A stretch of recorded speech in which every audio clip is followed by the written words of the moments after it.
My 5-year-old daughter Sophie was suffering from sepsis and desperately needed umbilical cord blood from her pregnant wife, but just as the surgery was about to begin, Elena adamantly refused to give blood, instead cursing Sophie, telling her to die, and not to harm her baby. It was then that I understood. Elena believed the baby in her womb belonged to her idealized, lost love, referring to Julian, who had just passed away. I could only swallow my humiliation, got down on my knees, and begged her to save our child, but she remained unmoved. Instead, she cursed, "If your daughter dies, she dies. Julian's and my child must be born safely." I watched helplessly as Sophie was tormented by the illness until she died.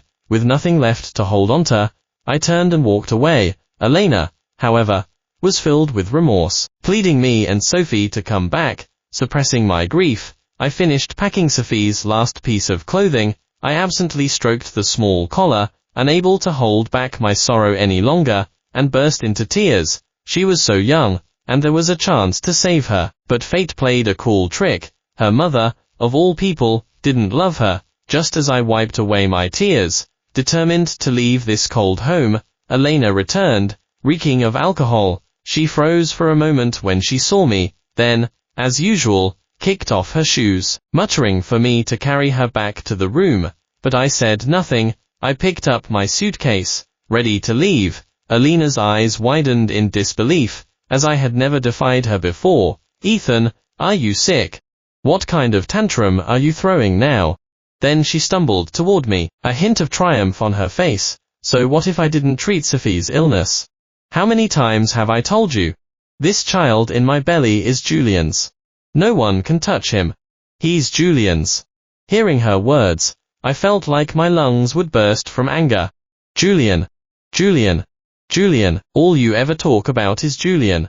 You was hit by a car and died a year ago. Can you stop hallucinating?" I roared, regardless of the consequences, unleashing all the pain of losing my daughter over the past days. Elena stared at me blankly, then suddenly raised her hand and slapped me. "How dare you talk nonsense? So what if Julian's dead? I had someone check it. The child in my belly is Julian's, not yours. And he definitely can't save Sophie." Hearing her absurd words, a sharp, dense pain welled up in my heart. For all these years, every time we were intimate, her mind was on another man's face. I felt sick to my stomach. It was no wonder that someone so concerned with her figure would, after this pregnancy, disregard her changing, gaining body shape, and insist on carrying the baby to term. Suddenly, I felt that our 5 years together were laughable. In her heart, Sophie's life or death was less important than Julian's little finger. "Elena, we're getting a divorce." From the moment I watched Sophie die on that cold operating table, all my affection and love for her vanished, but stubbornly believed I was jealous of a dead man. "Ethan, how old are you? Can't you be a little more understanding? I am finding someone to treat Sophie's illness, but Julian's child can't be harmed in the slightest. Can't you be a little more understanding?" This was the sentence Elena had said to me most often over the past 5 years. How much more understanding could I be?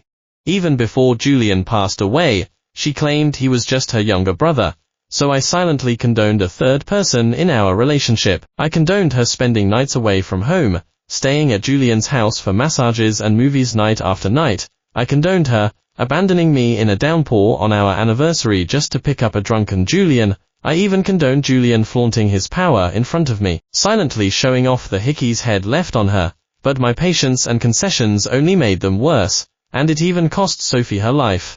I looked up coldly. "We have nothing to do with each other anymore. Whatever you want to do from now on, I won't ask." With that, I pulled my suitcase and was about to leave, but seemed to sense something was wrong. She grabbed my shoulder and asked nervously, "Is missing me? Tell her I'll go see her once I am done with this busy period, and tell her to be good." I suddenly started laughing, my heart utterly devastated. Sophie had been in the hospital for so long. If Elena had shown even a little more concern, she wouldn't have asked such a ridiculous question. I forcefully pulled her hand away. "You're no longer worthy." In front of Elena, I had always been the submissive one, humbly seeking her affection, always carefully begging her to just look at me. Never had I defied her so openly. She stared at me blankly, a flash of pain in her eyes. She was about to step forward and grab me, but Jasper pulled her back. Looking at that face, so strikingly similar to his brother Julian's, an unnamed rage surged within me. This was clearly Elena's, and my home. How could even he walk in whenever he pleased? He pulled Elena close, breathing heavily, and glared at me with disgust. Elena, this was never your fault. If he hadn't gotten you pregnant by accident back then, why would you have wronged yourself by marrying him? He's not worthy, and I think that cursed child of yours and his is even less worthy. It must be faking illness to trick you. You were clearly about to divorce him and be with my brother back then, but he used that cursed child's illness to string you along. As I listened to his words, it felt like thunder exploding in my mind. Rage surged to my head in an instant. Without thinking, I slapped him hard across the face.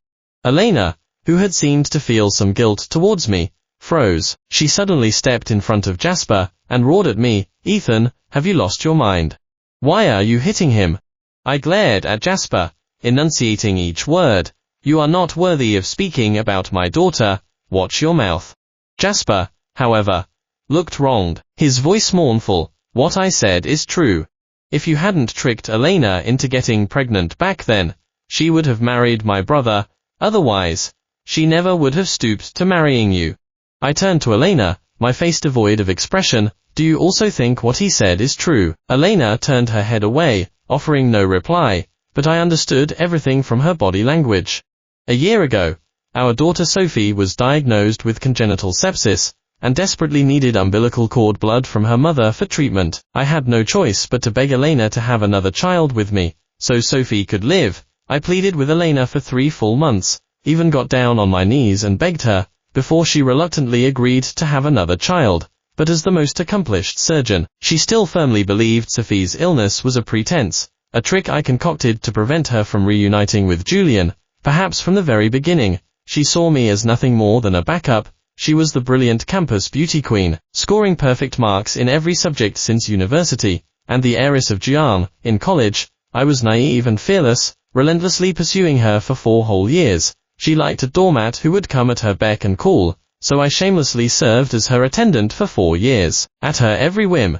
But after witnessing her with Julian, seeing her humble and fawning demeanor, I realized she also had such an endearing and dependent side. Julian could casually smoke and drink in front of her, even order her around, making her polish his shoes and pour his wine. Things I felt would degrade Elena, things I would never dare ask her to do, he dared to do. I remember one time I was so heartbroken, I drank myself half drunk, hoping she would be gentle, and give me a massage or back rub. Who knew she would just slap me coldly? "Ethan, have I given you too much leeway? How dare you ask me to serve you? Know your place." That slap shattered the little hope that remained in my heart. Julian stood behind Elena, a silent triumph on his face, as he took her away, as if making a claim. From then on, I never made another request of her. She wouldn't even kiss me during intimate moments at night, outside. She'd always shake me off, and walk alone, only could be with her. She never refused any of Julian's requests. My only identity was merely the word husband on our marriage certificate. Many people didn't even know we were married, assuming she and Julian were the couple. She brought Julian to every important event, introducing him to all the influential figures. If she hadn't heard me say Sophie's condition was getting worse, she wouldn't have come home at all, nor would she have agreed to me having another baby. At the time, seeing her extreme reluctance, I still felt sad, but the thought of my daughter recovering made me try to be more open-minded. But I never expected that she had been so utterly deluded, believing the baby in her womb was a cursed child, and that its father was Julian, who had died a year ago. So adamantly refused to let the doctor perform an amniocentesis to collect umbilical cord blood, she broke free from the nurse's grasp, her eyes filled with hatred. "I won't allow anyone to touch Julian's and my child. If anything happens to him, I'll tear you limb from limb." At that moment, the doctor regretfully told me that without the umbilical cord blood treatment, Sophie was beyond saving. I bent my 6'2" frame in front of everyone, and fell to my knees with a thud. "Elena, I beg you, please save our daughter.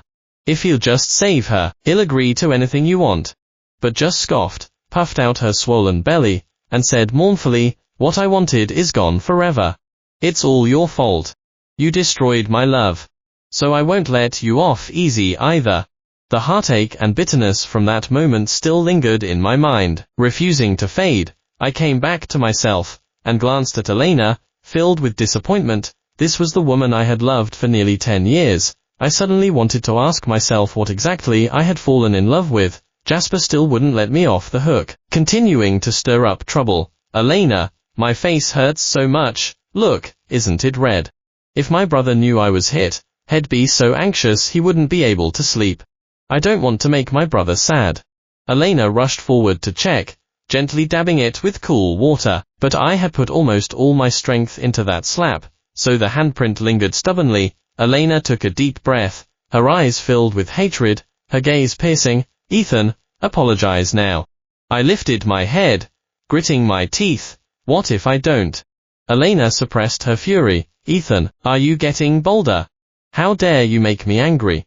To be honest, as soon as she said that, I secretly felt a little unsure. After all, every time she warned me, and put on that beautiful stern face, I would immediately apologize, without her needing to say another word. That was because I had always loved her deeply before, but now, I didn't care about anything, and I no longer loved her. Seeing my lack of reaction, Jasper gritted his teeth and tugged at Elena's sleeve. Elena, I don't want him to apologize to me. I want him to apologize to my brother. His disrespect to my brother must be repaid twofold. Elena nodded in agreement, glaring at me fiercely, trying to make me admit my mistake quickly, but I still stood defiant, refusing to apologize. I hadn't done anything wrong. My firm stance completely enraged her, and she decided she would make me pay. She clapped her hands, and suddenly, many hospital security guards appeared from outside the door, swarming forward and pinning me to the ground. My knee was instantly pierced by shattered glass on the floor, and I crumpled pathetically. Unable to struggle, I could only kneel there in humiliation, watching Jasper leveraged his brother's influence as he raised his hand. He slapped me several times without mercy. Blood instantly streamed down my face, drops of metallic sweet blood splattering onto the floor. I suppressed the pain, not uttering a single word. Elena looked down on me, with the air of a superior, as if I was some filthy trash. If you're wrong, you must accept the punishment. You don't just owe Jasper, you owe Julian even more. Apologize now, and I can let bygones be bygones. I suddenly couldn't help but laugh. Bullshit. Don't even think about it. Elena narrowed her eyes, emitting a dangerous signal. Ethan, I'll say this one last time, as long as you obediently admit your mistake, I'll agree to anything you want. I'll take care of our family in the future, and I'll find someone to cure Sophie's illness. Think carefully before you answer me. A cold, bitter smile touched my lips, tinged with sadness. When I pleaded desperately, she refused. Now everything was too late, and she was threatening me again, demanding I yield. I gritted my teeth, enduring the pain in my knee, cold sweat pouring down. Elena, I told you, we're getting divorced. So you have no right to demand anything from me anymore. I regretted having been so compliant with her before, and even lowering my standards, which made her believe I would never leave her, nor refuse any terms she offered. She, of all people, should have known how important Sophie was to me. Elena scoffed, as if she'd heard a funny joke, and said with a sneer, "What's wrong? Don't you want to save your daughter's life anymore?" I clearly saw disdain and contempt in her eyes. Before I could speak, Jasper interjected. Elena, my brother and I were right, weren't we? He's just fooling you. If that cursed child were truly dying, how could he look so indifferent? Don't believe his nonsense anymore. I controlled my rage. Get lost. What right do you have to talk about my daughter? My defiance and constant opposition completely infuriated Elena. I see you won't give up until there's nothing left. Without a word, Elena pulled out her phone, called the on-duty doctor in her department, and deliberately held the phone out to me. Liam, get that little girl named Sophie out of the pediatric ward, and throw her things out too. Her father isn't treating her anymore. Also, tell the American pediatric expert team we invited today that today's patient doesn't need treatment anymore. They can go home. That medical team was the nation's top pediatric team. Every child they had treated had been successful. I had countless times begged Elena to invite them back home, so Sophie would have a chance to live. Elena, smug and triumphant, thought I would surely get down on my knees and apologize this time, her voice noticeably lighter as she spoke, but I just watched her coldly, unmoved. The doctor on the other end hesitated for a long time, then quietly informed her, "Drive, Jian, the child named Sophie has passed away. It happened on the day you took time off to pay respects at Mr. Julian's grave." "What did you say?" Elena stumbled back in disbelief. She looked up at me, shocked, and kept shouting at the doctor, "Why didn't you tell me? Why didn't you tell me about something so important?" The doctor was on the verge of tears from her outburst, trembling as he replied, You said that anything not concerning Mr.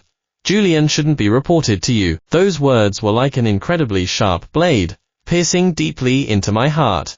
I should have realized it long ago. In Elena's eyes, apart from Julian, everyone else was worthless, like ants.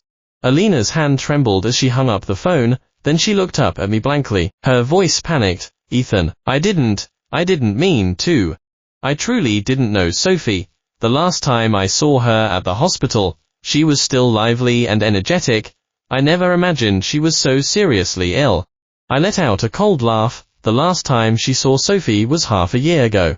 When first entered the hospital, her spirits were naturally good. She kept clamoring to see her mother, and when Elena did make time to visit her, Sophie would ask me to dress her in her prettiest little skirt, and braid her hair in the nicest way. She would tirelessly tell childish jokes, awkwardly trying to please her, only hoping she would stay a little longer. But less than 10 minutes later, she answered a call with an impassive face, and immediately, without regard for anyone else, started yelling at me, asking if I wanted to die. I looked at her furious expression, completely baffled as to why she was angry again. She slapped me without a word, and only then did I learn that I had recently bought a peaceful burial plot for my mother, who had passed away years ago, and it happened to be right next to Julian's. Elena felt my mother had defiled Julian, and that my mother was unworthy. I covered my face, wanting to laugh but couldn't, wanting to cry but couldn't. Sophie cried loudly in fright, clinging to me tightly, and pleading with Elena, "Mommy, please don't hit Daddy. It's Sophie who's bad. If you must hit someone, hit me." But looked at Sophie's trembling little body, and her heart didn't soften in the slightest. "Ethan, inherently unworthy. Your daughter is unworthy too. Next time, I won't go easy on you." After saying that, she left without delay. Sophie's tender face showed unusual determination. She wiped my face, her eyes teary. "Daddy, it's all Sophie's fault for getting sick. Otherwise, you wouldn't be angry with Mommy. I am sorry, Daddy." I hugged her tightly, my heart aching, shedding tears of deep regret. It was all my fault. I had loved the wrong person. I knew Elena was angry. I pleaded with her in every possible way for months, just begging her to sign the umbilical cord blood extraction agreement, but she insisted on teaching me a lesson, delaying the signing until I helplessly watched Sophie's body slowly turn cold on the operating table. Elena never came. I quietly pushed Elena away, and struggled to my feet, clutching my knee. "Everything is too late." Seeing my resolute expression, Elena showed fear for the first time. She seemed to realize she was about to lose my love completely. "Ethan, I really didn't lie to you. I didn't mean to do that day. Didn't you want this child? I'll carry it to term, I'll be a good wife, and I'll choose the best burial plot for Sophie, okay?" I simply repeated, "It's no longer needed." Elena yelled anxiously, "Ethan, why are you so stubborn?" I also wanted to ask myself, why was I so stubborn? Stubbornly chasing her for 4 years, stubbornly begging her to marry me for 5, humbling myself to the point of losing all dignity. I even swallowed her infidelity, letting her hurt and betray me again and again. I could even silently close the door when I saw her being intimate with other men. 10 years had proven I was horribly mistaken. I wanted to leave. Finally, I lowered my gaze, gathered the few belongings my daughter and I had, and left that house for good. This time, she was held back by Jasper, and didn't follow me. When I married Elena, my parents had left me a quiet suburban house before they passed. Dragging my battered body, I tended to my wounds alone in the dilapidated house, without my daughter's companionship. A wave of loneliness washed over me, making me feel utterly abandoned by the world. I took a month off from work, planning to clear my head. At home, I either drank heavily or smoked, Ignoring all of Alina's calls, doctors from her hospital also contacted me, saying she was crying every day, and had found the best burial plot for Sophie, hoping she could rest in peace. I cried, remembering how Sophie had died with unseeing eyes. She hadn't found peace when she left, how could she find it in death? I told them all to get lost. The place I chose for Sophie was where her favorite morning glories grew. She would surely be very happy there, but remained persistent, sending me many gifts, but I didn't even look at them. I threw them all in the trash. Whether the gifts were a peace offering, or Sophie's burial plot was an act of guilt, I would not repeat the same mistake and forgive her again. I wasted away at home for a month, until my boss, Eleanor, called and summoned me back. Ethan, as the backbone of the company, if you don't come back soon, they'll think the company is doomed. Come back quickly, we can sort everything else out later. I finally mustered the courage to return to work, and my colleagues were very considerate of my feelings, which warmed my heart considerably.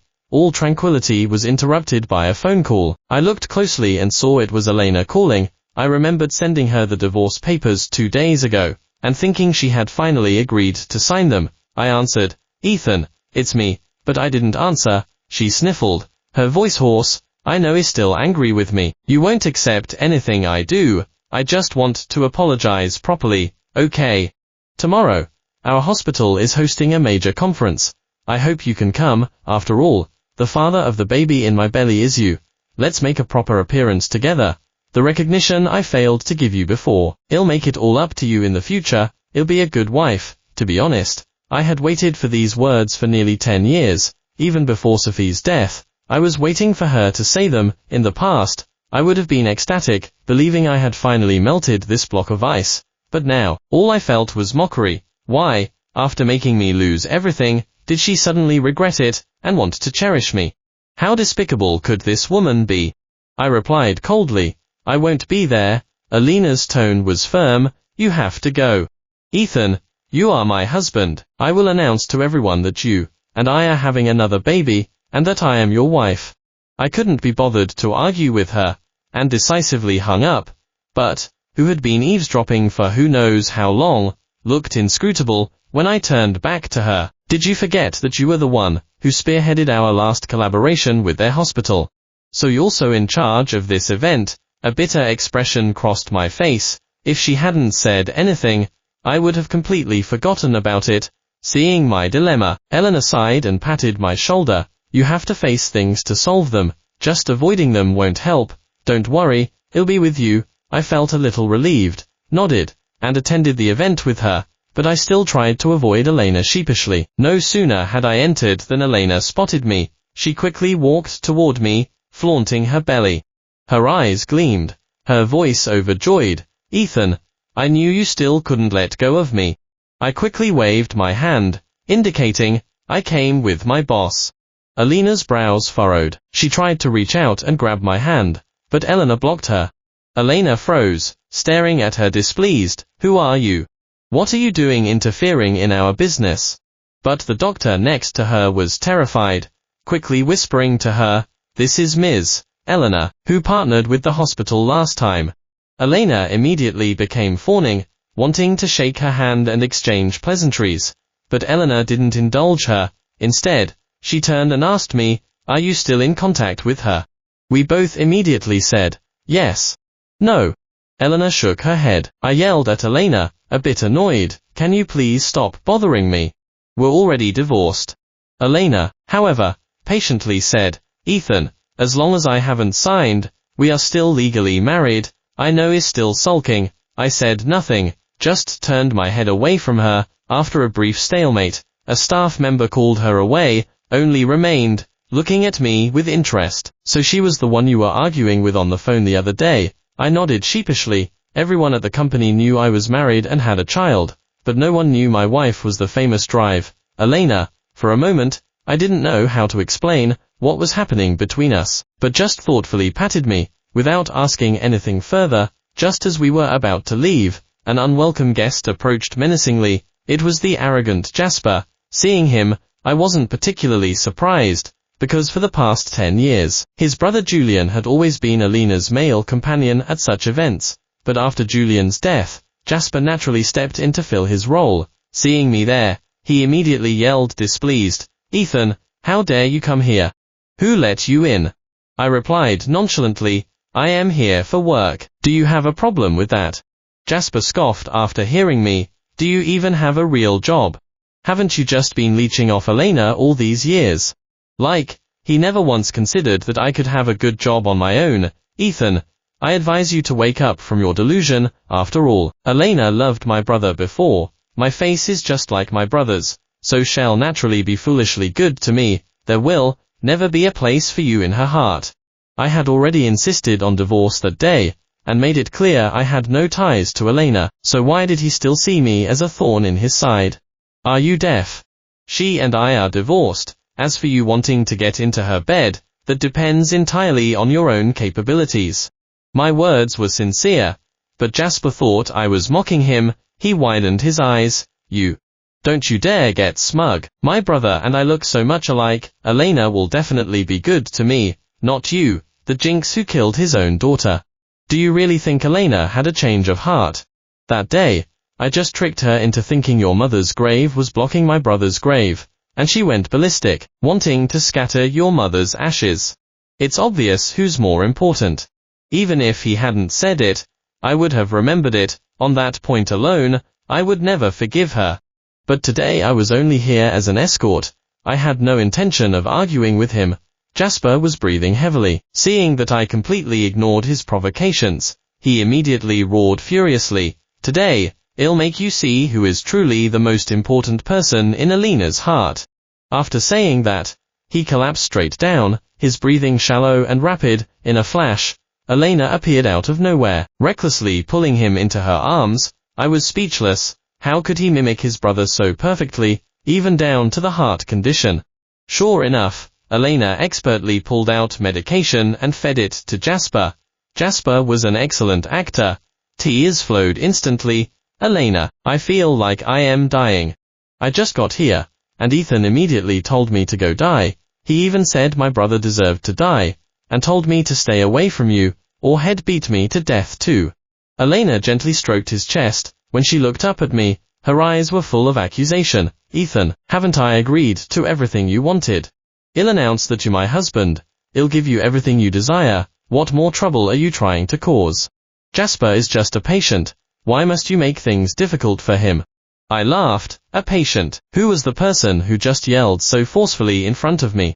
Only was willing to be blind and believe his lies. I had originally intended to avoid trouble today, but since Jasper didn't want to make things easy for me, he couldn't blame me for being impolite. I pointed to the surveillance footage above, raising an eyebrow at Jasper. The organizer of this event was my friend, so he naturally had real-time access to the backstage surveillance. I knew Jasper would try to slander me again today, so I had made arrangements beforehand to record his entire act without missing a single detail. The video was quickly projected onto the large screen, and the volume was loud enough for everyone present to hear clearly. Wen's voice uttered, "Shall also be foolishly good to me. There will never be a place for you in her heart." Elena's face suddenly turned very grim. Jasper panicked, immediately rushing onto the stage, and yelling to turn it off. "This is all Ethan's shameless setup. Turn it off now." But no one paid him any mind. Everyone thought he was a lunatic having a fit, and scattered in all directions. Jasper trembled, wanting to lunge forward, but Elena held him back firmly. At that moment, the usual tenderness in Elena's eyes, when she looked at him, was gone, replaced only by endless disappointment and disgust. "Jasper, I've always seen you as a younger brother. You can't compare to your brother, and you certainly can't compare to Ethan. I can only have one husband, and that's Ethan." Jasper seemed provoked by her words, shaking his head and muttering incessantly, "Elena, you can't treat me like this. My brother in heaven will surely be heartbroken. If you don't care about me, I really don't want to live." Tears streamed from Jasper's eyes, drop by drop, a truly pathetic sight. Seeing this, Elena's heart was finally touched. Seeing him like this, she sighed and softened. After all, that face was identical to Julian's, her most beloved. It reminded her of him, and Julian used to manipulate her in the same way. Julian had saved her when she almost drowned as a child. Coupled with the fact that their families were old friends, Elena fell in love with him at first sight. She also kept the childhood engagement spoken of by their parents in her heart, always dreaming of marrying Julian when she grew up. But later, something happened to the Shen family, and the Shen brothers became orphans. Out of old friendship, the Jiang family raised both brothers until they reached adulthood. Even after she was with me, Julian would find all sorts of excuses to fall ill, forcefully inserting himself between us. At first, I felt great sympathy for him, but later I discovered he wasn't worth any sympathy at all. Elena said to me, somewhat apologetically, "I am sorry, Ethan. I didn't know he was faking it. I thought both he and his brother had congenital heart disease." I smiled and shook my head, then continued to play another video. The video showed a life of debauchery and extreme luxury. The protagonist in the video was none other than the deceased Julian. Not only was he living a carefree life overseas, with women clinging to him on both sides, but his expression was also ecstatic. And his body was covered in disgusting red swellings of all sizes. Where was the noble young master Elena usually doted on? He was clearly a degenerate drug addict. The filming date was shortly before Julian's death. Elena stood frozen in shock. I shook my head and told her, "I know you've always resented the fact that I didn't let you go to America to find Julian last year on our anniversary. You thought I was jealous, stopping you from seeing him one last time, but in reality, he wasn't sick at all. His entire body was covered in syphilis, and he didn't dare let you see him when it finally erupted, so he lied to you about being severely ill. I just wanted to preserve that last bit of his good image in your heart, but I never imagined it would make you resent me, and even lead to our daughter's tragic death." I pulled out Julian's autopsy report, which Jasper had paid a fortune to conceal. Jasper shrieked, "What he's saying is all lies. Don't look. Don't believe his lies." He frantically tried to stop Elena, but in the end, he was a step too late. After reading it, Elena looked up, stunned. Like a soulless puppet, Elena was accustomed to being sweet-talked by Jasper, and she couldn't stand being deceived repeatedly. When she looked at Jasper, there was only hatred in her eyes. So it was all a lie. All of it was a lie to me. The next second, she suddenly broke down, clutching Jasper's collar tightly, her eyes bloodshot. "Your brother lied to me, and you lied to me too. What did you two take me for? You tricked me. You said a master told you the baby in my belly was Julian's cursed child. You caused my daughter Sophie's tragic death. You have such a wicked heart. You scoundrel. Give me back my daughter." With that, she cried and slapped Jasper. The scene became chaotic, and many media reporters rushed in, all eager to capture this dramatic moment. With his reputation ruined, Jasper decided to throw caution to the wind, and retaliated, "You shameless lunatic. You deserved to kill your own daughter. How can you blame others? You believed in a cursed child yourself. You can't blame anyone else. You're shameless hussy. As long as my brother, and I crooked a finger, you'd shamelessly cozy up to us. It was all your choice." After finished his wild tirade, he violently attacked Elena, his punches landing repeatedly on her stomach, completely disregarding her pregnancy.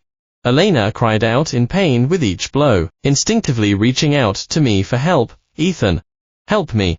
I have our baby inside me. Help me, I don't want to die." But I took a step back, called emergency services, then turned, and walked away with Elena without a second thought. That day, Elena and Jasper dominated the major news headlines. Their reputations were utterly ruined. Later, I heard Elena was hospitalized but, after a scare, safely gave birth to a daughter. However, her emotional state was unstable. She would wail Sophie whenever she saw the baby. She even started raising the baby as if she was Sophie, her mental state appearing to be very unstable. During that time, I was busy, packing my bags, preparing to go overseas for further studies with Eleanor. This invaluable opportunity was one she had secured for me, from the senior management. When she asked if I was willing, I nodded in agreement without hesitation. After all, not everyone gets a once-in-a-lifetime opportunity like this. Eleanor seemed a bit surprised by my quick reply. "Aren't you worried about back home?" I understood what she was getting at. "There's nothing I can do." Elena insisted on having the child, so as the father, all I can do is provide more financial support for her in the future. Eleanor nodded approvingly and said nothing more. After that, Elena came looking for me repeatedly, but I always avoided her. Originally, it was only for Sophie's sake that I had humbly pleaded with her. Now, there was nothing left to say. The day I left, no one knew. By the time Elena found out, I was already settled overseas, and everything was fine. She couldn't believe it, firmly convinced that I was just angry. After all, she had always been confident that her position in my heart was unshakable. But when she learned I had even sold the quiet suburban house, she kept calling, "Ethan, why did you sell your house? Are you really not coming back? We have a daughter.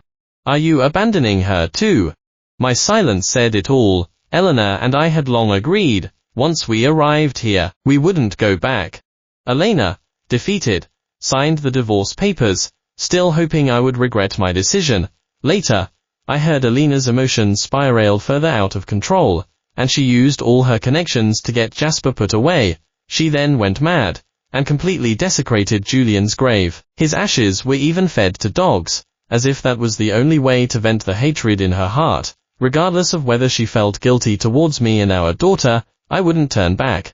However, I never expected her to chase me overseas, frantic, with our daughter in her arms. When I saw her outside the company, her eyes held an untold depth of longing and unspoken words. In our 10 years of being together, it was the first time I had ever seen such fervent love in her eyes. When she first agreed to be with me, she only saw me as an ambitious doormat. I looked at her expressionlessly. "Elena, your coming here is useless. I am not going back." But she still waited for me with the child, sitting there for an entire morning. She seemed to be betting that I would soften because of our daughter. Even my colleagues were whispering, wondering if I would go back to my ex-wife. It wasn't until 2 years later, after her persistent appearances, that I took a deep breath and walked up to her. She clutched the little girl's hand, so happy she looked like she might jump.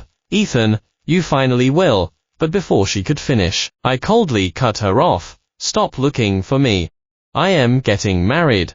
Elena froze, then demanded loudly, "What did you say? Are you just lying to me because you don't want to see me?" I saw the panic in her eyes. I shook my head and took Elena's hand.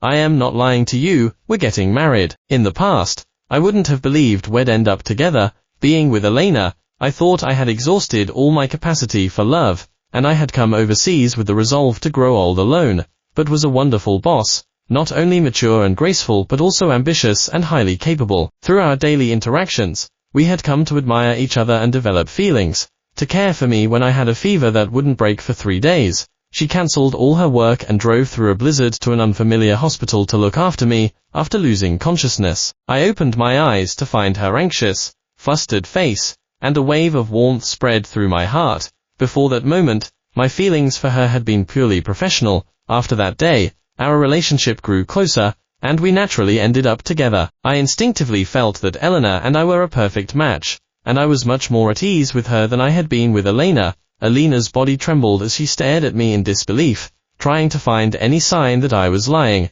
but our hands, clasped tighter and tighter, silently told her that we were serious. In an instant, she seemed to lose her last glimmer of hope, her shoulders slumping heavily as if she were an old woman. Before I could say anything, she pulled her daughter away, walking further and further until they disappeared. After that day, I never saw her again, but I had a strong premonition in my heart. This was our final meeting. Sure enough, when Elena and I got married, I unexpectedly received news of Elena's death. Then, Children's Services brought our daughter to me. By blood, I was indeed her rightful guardian. As I looked at her face, which bore some resemblance to Sophie's, I couldn't help but feel a stir in my heart. I turned to ask Elena for her opinion, and she generously agreed to let me raise her. At that moment, I felt incredibly fortunate to have found such a wonderful wife. I named our daughter Aurora, symbolizing a future life full of sunshine. My wife adored her, treating her as if she were her own child. 2 years later, we had another baby, and from then on, our family of 4 embraced a new life.